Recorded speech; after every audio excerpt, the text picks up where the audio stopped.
Well, thank you so much, Catherine. It's always nice to come back to New Caledonia. I've been coming here for the last, I think the last 5-6 years, every second year. And so nice to have, to be invited by Medius, who has been a good friend of mine for some time.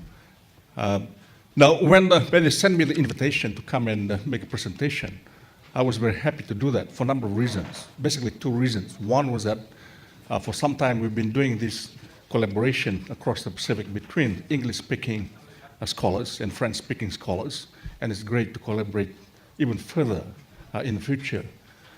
And secondly, was that in the last few months I've been involved in two major international projects which I've been leading. One is the Global Ethnicity Project, which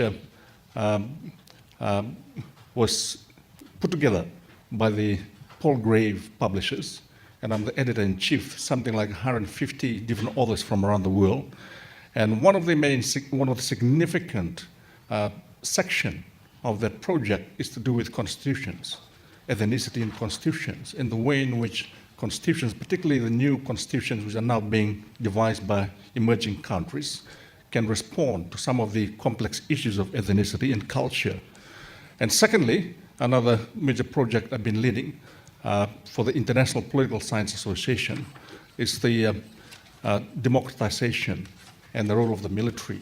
And one of the big focus has to do with the way in which in some countries around the world where the military plays a very significant part in terms of protecting the constitution or destroying the constitution, depends very much on the country that we're looking at. So thank you so much for the invitation to be here. What I'll be looking at is drawing some of the inspirations from these two major projects and also some of the existing literature on constitutional transition in very complex societies. Now, when you're talking about complex societies, you're talking about something which is very contentious. If you're a sociologist like me, you kind of tend to argue that almost every society in the world is complex. It depends very much on what you're looking for. But in this particular in my presentation, I'll be looking specifically at some of the, when we're in the process of political transition and creating a new constitution, the number of variables, the number of issues that we have to look for in relation to what we may refer to as a complex society. First of all, I don't have much time, so I'll try to be, I notice that I have a lot to talk about, and I don't have much time. You only have 20 minutes, I think. Is it 20 minutes? Yeah. Exactly.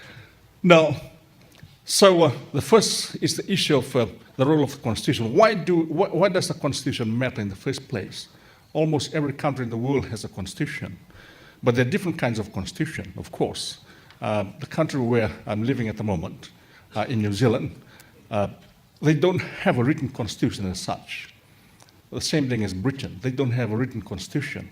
What they call a constitution is really a number of laws together, scattered here and there, which they pick on. And together with some of the conventions, some of the practices which have been carried out in the past, which they believe would be good to guide the way they govern the country. So the different kinds of constitution. The first is the rule of law, the notion of stability. And a lot of countries in the world make sure that the constitution addresses that very important issue of the rule of law. And secondly is to do with distribution of power and governance, and who holds the power, and where does the power go, and how many people should hold power, what kind of power there is. And of course, the whole debate on power has been going on for a long time. The great French sociologists like Bourdieu and Foucault, of course, over time, they've been seen as a great philosophers of power. And the question of legitimacy as well is very important. How legitimate is the state? How legitimate is a new society that you're trying to create? How legitimate is the constitution? One of the issues which has been at the center of contestation between political, ideological groups over the years when they're creating a new constitution. And of course, quite recently, the question of development and the question of equity in development, whether it's to do with gender, to do with class. Some of the new constitutions which were created, particularly in the last 20 years or so, are trying to address some of the issues of development, issues of gender equality, issues of socioeconomic class inequality, which in the previous constitutions were discarded. Well, not discarded, but were not seen as important. Some of the earlier constitutions only focus on political governance, on power, while increasingly people are beginning to realize that the role of the constitution is very important in terms of the different sections, the different levels of society, from economic development to gender equality, to poverty, to legitimacy, to legality, to law and order, a whole lot of things. So some of the new constitutions, like I will talk about the Fiji constitutions later. Constitutions, yeah, we've had a few constitutions. I'm originally from Fiji. So all those different stages of constitutional development evolve as a result of new issues being incorporated. So for many societies, a constitution is very important in terms of bringing all these things together and framing all these issues in a way which becomes a guideline, almost like a blueprint for the way in which the country is governed. So in complex societies, you're talking about a number of things here. One is to do with the cultural makeup of the society in terms of the ethnic and the religious makeup. Some of the, in the project I've been working on, some of the cases from around the world are quite interesting. They're all different. They're all different. The kind of ethnic and cultural configuration in a particular site is probably not the same as in others. So the kinds of historical development, the kind of historical evolution they went through are quite different.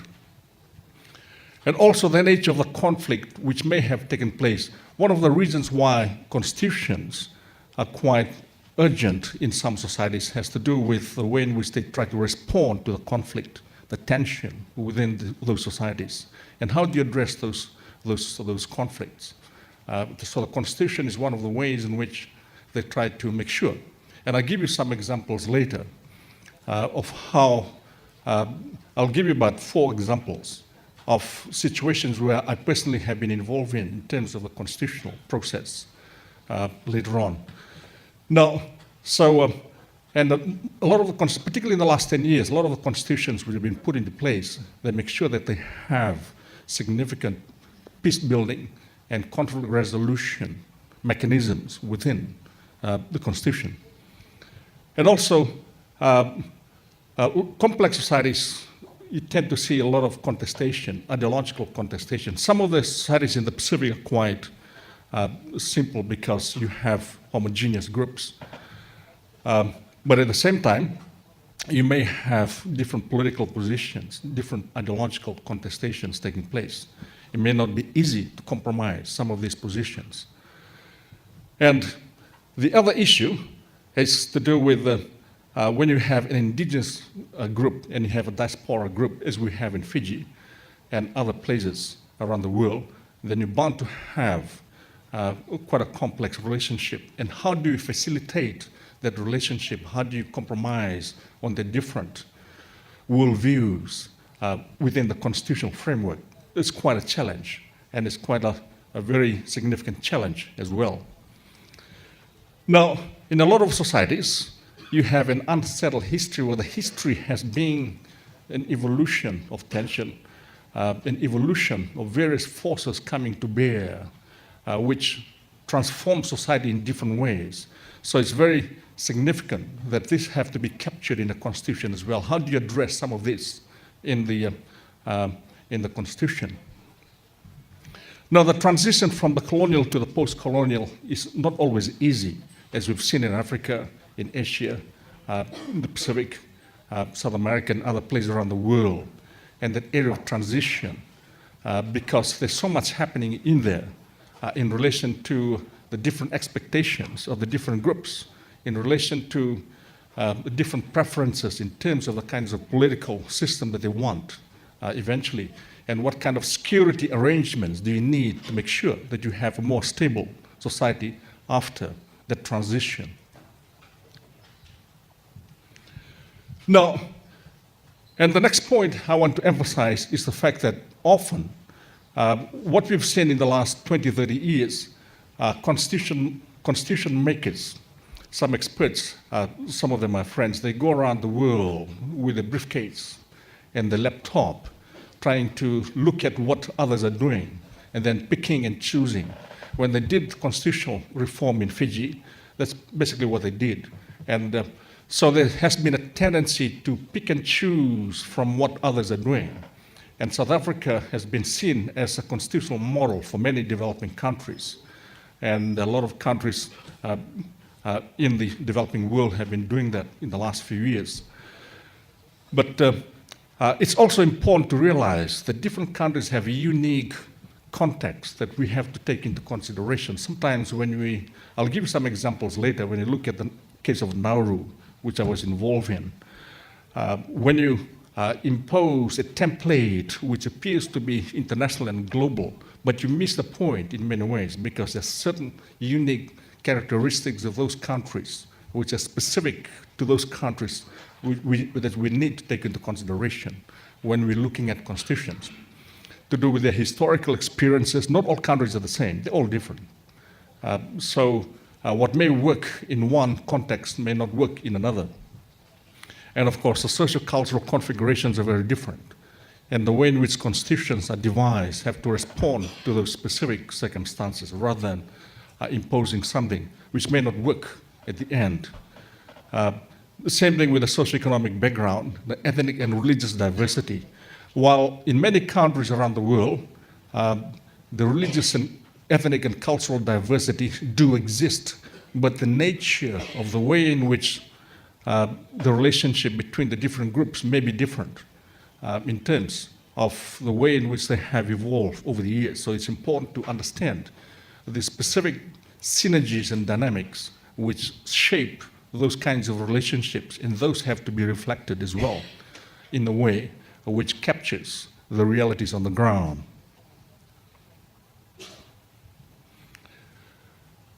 Now, so in the transitional constitutional process, a lot of things do happen.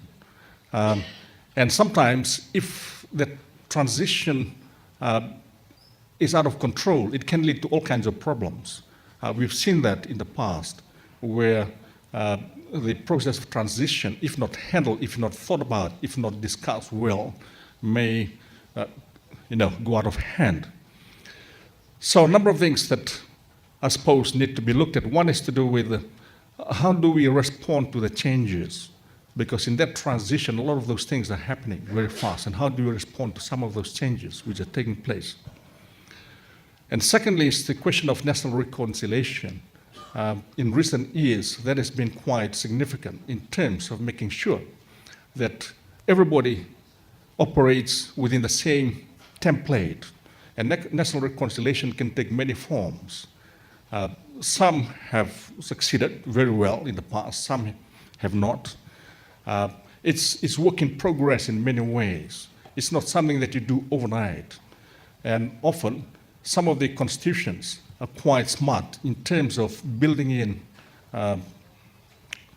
conflict resolution mechanisms which can become self-dynamic in many ways. Now, and also the question of public participation. Now, participation is very important, particularly in the last few years where the question of legitimacy is derived from participation.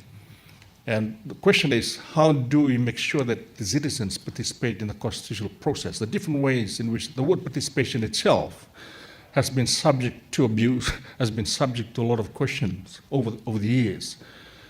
Because participation can be used simply as a symbolic thing to show people that, yes, people have participated. At the same time, at another level, participation has to be meaningful. Participation has to be such that people feel empowered, that they have been part of the process. Now, the question of economic rights is also significant. In many societies in transition, the economic inequality is usually one of the biggest obstacles. And how do you address economic inequality? Although the constitutions, by and large, constitutions have been focused on the politics of things and forget about the fact that they are the economic rights of those, particularly those who are being marginalized. Because often, if these are not addressed, then over time, it will escalate into something bigger. So it's important that some of these, the economic rights are also embedded in the Constitution. Some of the new constitutions have economic rights embedded in them, just to make sure that they also address some of the issues of inequality, of class inequality within society. Now, the question of ownership is significant as well, because Constitution is supposed to be owned by everybody. The preamble of almost every constitution in the world talks about we the people. It starts off with we the people. In the United States, the Constitution of the United States starts off with all men are equal, are created equal, and so forth. But first of all, it's sexist, because what they mean is everybody. And secondly, it did not include the slaves. It was only the Americans who had origins in Europe. So how the language is framed, it's very important. Language is a very powerful tool of politics. So the language which is used to incorporate everybody, to make sure that everybody feels empowered, is very, very significant, very, very important, so that there's a sense of ownership, that people own the Constitution, rather than seen as something which is owned purely by the elites. Over the years, constitutions have been seen as something which can only be read and understood by lawyers. If there's a constitutional question, let's ask that lawyer. And so by doing that, you're actually disempowering a lot of people. So that's one of the reasons why newer constitutions, the more sensible drafters of constitution, are making sure that the language is accessible to everybody. People can read and understand it and feel empowered that it belongs to them. And in a lot of countries, they translate it to different languages to make sure that everybody understands what's in the Constitution. And conflict avoidance, like I said earlier, is very, very significant as well. It's not only responding to conflict after it happens, but to make sure that the Constitution avoids future conflict in many ways. So I'm running out of time, 5 minutes. Now it's going to be Speedy Gonzalez. I'm going to, yeah. And the consensus, of course. Yeah. Now let me run. And of course, addressing the deeper issues of potential conflict is very, very important, because we've seen how the way in which in many parts of the world conflict has become very central to the way in which those countries have evolved over the years. Turn on the television, there is something happening somewhere. So how the Constitution addresses all these things in terms of political marginalization, in terms of economic inequality, in terms of cultural alienation, social justice, religious freedom, human rights.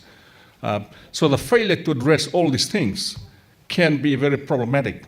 Now, one of my favorite analogies, which I've been using in different ways, is to do with the Indian Raja's elephant metaphor. Some of you may have seen that picture. Oh, you can see it from there, of the elephant, the Indian Raja. So you have the Indian king sitting on top and dressed up very beautifully in gold and everything else, and sitting on this beautiful throne on top of the elephant. So on top is the throne. They represent the state institutions. They represent the legal, the political institutions, the civil service, and the Constitution as well. And then you have the elephant down there. They represent the deeper social issues to do with inequality, cultural alienation, repression, human rights, and so forth. Now, if you don't, often, when the elephant is tame, then it will sustain everything on top. But once the elephant is wild, if you make it angry, if you haven't been feeding the elephant, if you have been very bad to the elephant will move and you'll fall over. So that is an analogy which explains the fact that the Constitution, if the Constitution does not address some of those basic issues, then if those basic issues come to the surface, then there's bound to be conflict. And I talk about that in Fiji because that's what happened there and what happened in other countries around the world as well. Yeah. Now, I'll try to be as fast as I can. Now, Tonga is very different. Tonga was I'll give you some of the very briefly, 4 examples. The constitution making in Tonga was very, very well.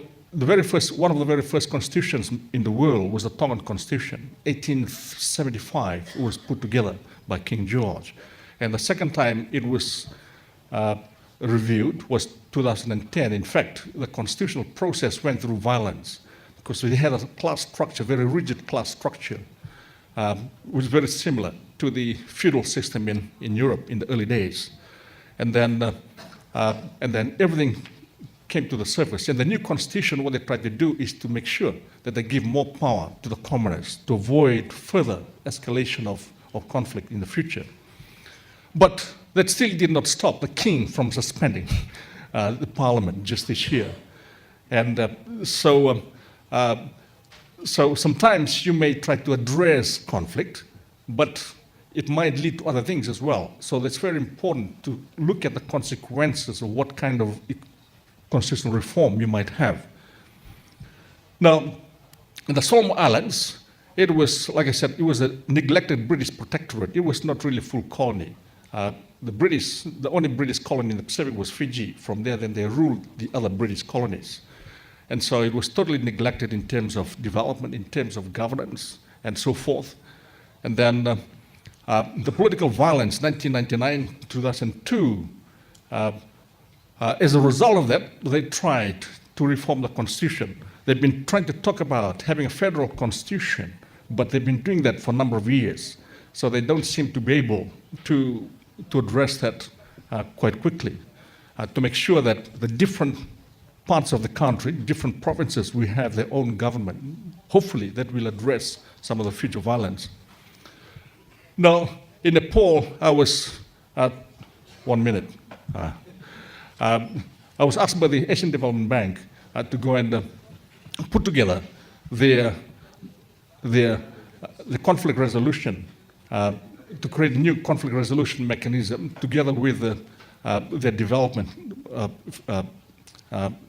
guidelines as a means of moving towards a new constitution.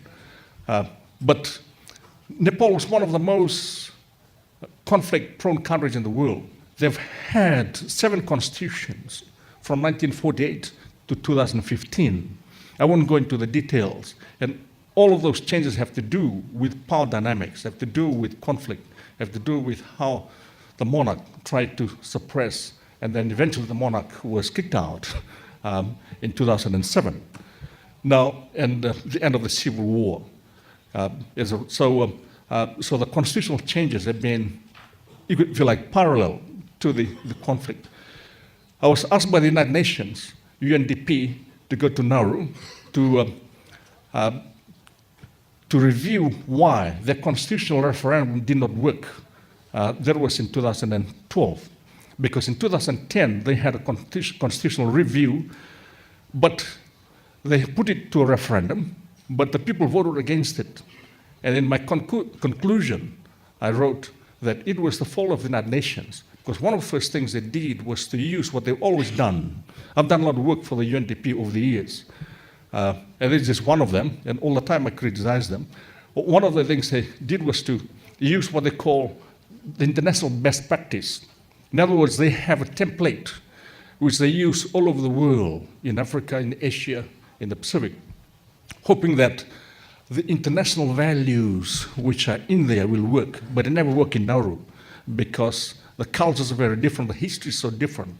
The history of colonialism is so different, and which shaped the society in a way which was not captured by that international best practice which they use. Now, so let me quickly, towards the end, so the constitutional process, the notion of participatory, of consultation, who is involved, and inclusivity, how can we include everybody in society, and multi-level ownership and so forth. Now, there has to be some fine balancing dichotomies, some of the lessons of constitution making over the years. The recognition of identity. Some communities have communal identities, some have individualized identities, and how do you balance the two? And recognition of rights, individual versus collective rights, and distribution of power, people power and elite power. And often, over the years, constitutions have been seen as embodiment of elite power only. And participation. Often, a lot of constitutions in the Pacific over the past have been actually driven by experts. And only recently they realized that, hang on, experts, legal experts are not the only people with brains. The people have brains as well. So it's a recognition that the masses also can think and they can also contribute. And of course, participation. And often, as we've seen in Fiji, for instance, I'll talk about, participation has to be sometimes positive, sometimes negative. And the negative participation, particularly for those who are seen as the ethnic or political entrepreneurs, those who want to participate in order to get their personal interest outside the collective interest, can be damaging as well. Now, and of course, the question of representativeness. The different kinds of electoral systems in the world, there are about 10 or more. In fact, different countries have devised, and the kind of electoral system that are put into place has to respond to the question, the need for conflict resolution as well. And some kinds of electoral system can actually lead to conflict, if not handled. I don't have time to look at that electoral systems. They've done a lot of work in that area. And of course, freedom of expression, the recognition of values, and security. The question of security is very, very important here. The question is, whose security is it going to be? And the role of the security institutions, of the military. Some countries like Turkey, for instance, in fact, in the Fiji as well, it's written in the constitution that security is the responsibility of the military. I don't know how sensible it is. So it gives the army a lot of firepower to be able to say, hang on, this is our constitution, don't muck around with it. If you do, we will do something to you. So, and how much is the embodiment of people's will? Or is it just a formal state instrument? And of course, last but not least is the question of the living document. So the Constitution really has to be a living document, something which responds, something which should breathe life. The traditional notion of Constitution is just a legal document which is over there. When you need it, then you bring it out. For countries in transition, complex societies where conflict is possible, it's important to make sure that it's a living document which addresses emerging conflict as they come. Sorry for rushing towards the end. Thank you very much for listening.